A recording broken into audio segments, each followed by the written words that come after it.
bertanya. Makanya dalam rumah tangga itu ada namanya konseling.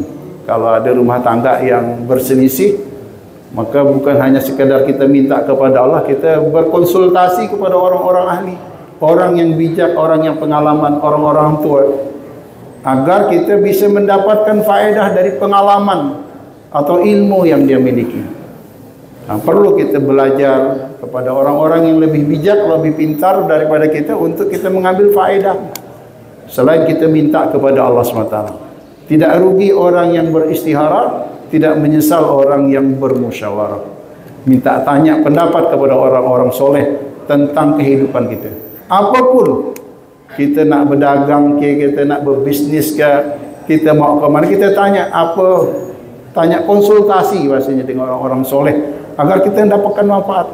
Dan orang soleh atau orang yang berilmu, dia tidak boleh menyembunyikan ilmunya.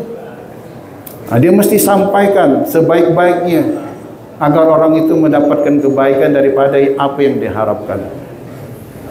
Bapak Ibu yang dirahmati Allah Subhanahu wa taala, inilah kebaikan yang perlu kita pertahankan, kita wujudkan. Selain untuk kita syiarkan, kita tampilkan dalam kehidupan sehari akhlak kita sebagai muslim. Selalu bersangka baik, tidak mendendam, tidak bahasa kita di belakang kita, di depan lain, di belakang lain. Nah, seperti itu. Tunjukkan kita ini seorang muslim yang mempunyai akhlak yang baik, yang tinggi, sehingga bisa menjadi contoh untuk orang di sekitar kita. Sahabat-sahabat Nabi itu mendakwahkan agama di Afrika itu dengan bahasa Arab. Orang Afrika pada saat itu tidak tahu bahasa Arab. Sahabat-sahabat Nabi cukup mengatakan kunu mislana, jadilah kamu seperti kami. Mereka menunjukkan akhlak muslim, sehingga orang-orang Afrika itu pun mengikuti akhlak orang Islam.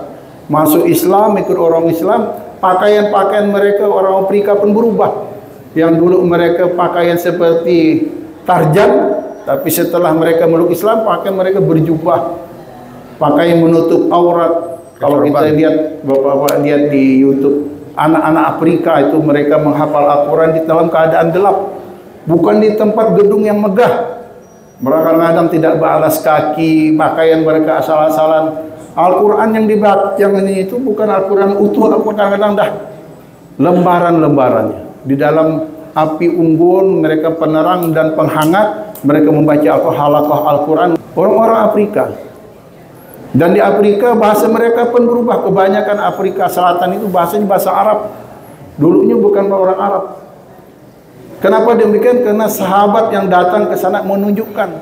Cukup mengatakan, kamu seperti kami. Akhlak mereka, pakaian mereka, bahasa mereka, perdagangan mereka, mencontoh kehidupan orang-orang sahabat. Yang mana sahabatnya adalah bagaikan cahaya bintang di langit. Jadi kalau kita mengikuti sahabat yang mereka telah mendapatkan gelar atau mendapatkan ridho dari Allah SWT, insya Allah kita akan selamat. Memang sahabat ini karakteristiknya banyak. Ada yang kaya, ada yang miskin, ada yang juhud, ada yang pekerja, ada yang semangat berjihadnya tinggi. Tapi semua mereka ada orang-orang yang mendapatkan gelar, mendapatkan ridho dari Allah SWT. Dan kalau kita mengikuti jejak mereka, maka Allah pun ridho kepada kita. Sebagaimana Allah Subhanahu wa taala berfirman, "Was-sabiquna awwaluna minal muhajirin wal ansar wallazina tabauhum bi ihsan radhiyallahu anhum wa radu an." Orang-orang yang masuk Islam dari kalangan muhajirin dan ansar dan orang-orang yang mengikuti jejak mereka dengan ihsan, dengan baik, maka Allah ridho kepada mereka dan mereka pun ridho kepada Allah. Jadi sahabat itu begitu ridho keadaan yang Allah berikan kepada mereka, kemiskinan, kelaparan, kesusahan. Mereka tetap teguh, istiqomah menghambakan diri kepada Allah dan memperjuangkan agama Allah. Mudah-mudahan sifat-sifat sahabat ini ada juga pada diri kita, yang istiqomah dalam keadaan apapun, tetap mentaati Allah dan memperjuangkan agama Allah Subhanahu wa taala. Amin. Mungkin itu saja yang sedikit yang dapat saya sampaikan. Yang benar semua itu adalah dari Allah Subhanahu wa taala.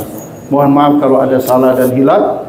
Terima kasih atas perhatiannya. Wabillahi taufiq wal hidayah. Assalamualaikum warahmatullahi wabarakatuh. Assalamualaikum warahmatullahi wabarakatuh. Demikianlah tadi kita sudah mendengarkan nasihat dari Ustadz Haji Haris, sarjana agama. Mudah-mudahan ini dapat membawa manfaat yang baik.